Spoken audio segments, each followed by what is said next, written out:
انا فاشله، انا فاشله. جميل. انا مؤمنه بالفكره دي بكم من 10؟ انا مؤمنه بالفكره دي بنسبه 8 من 10. طب ايه مشاعري؟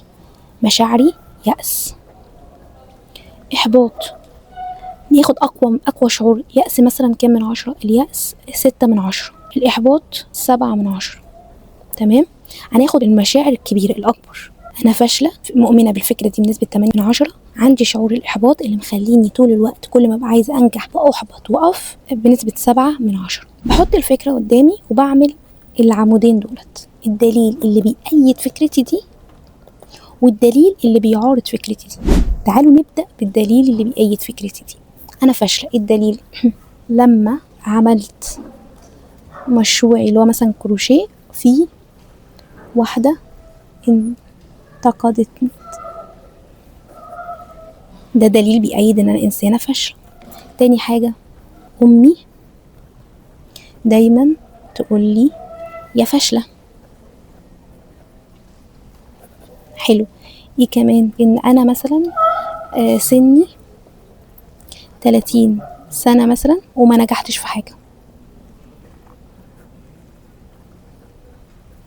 الأدلة دي قوية ولا مش قوية؟ لا، قوية إن أنا فاشلة. طب تعالوا بقى نمسك الدليل اللي بيعارض الفكرة دي.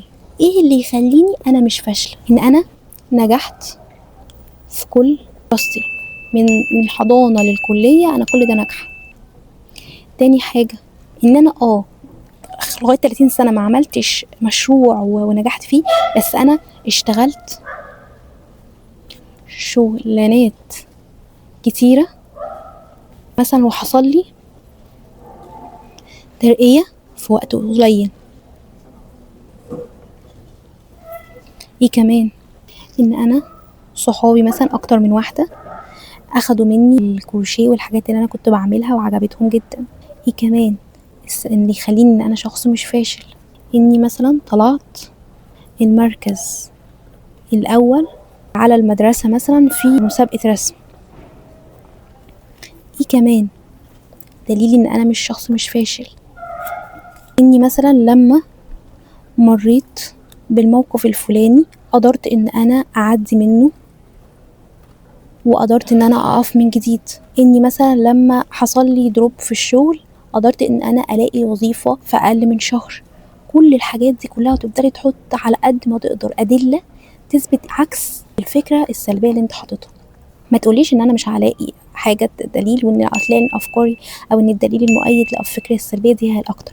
لا، فهتفضل تحاول تحط دليل بيعارض الفكرة السلبية دي كأنك انت الشخص المناقض ليك. انت اللي عمال تقول انا فاشل بسبب كذا وكذا وكذا، وكأن شخص تاني قاعد قدامك بيقولك لا انت مش فاشل والدليل على كده 1 2 3 4.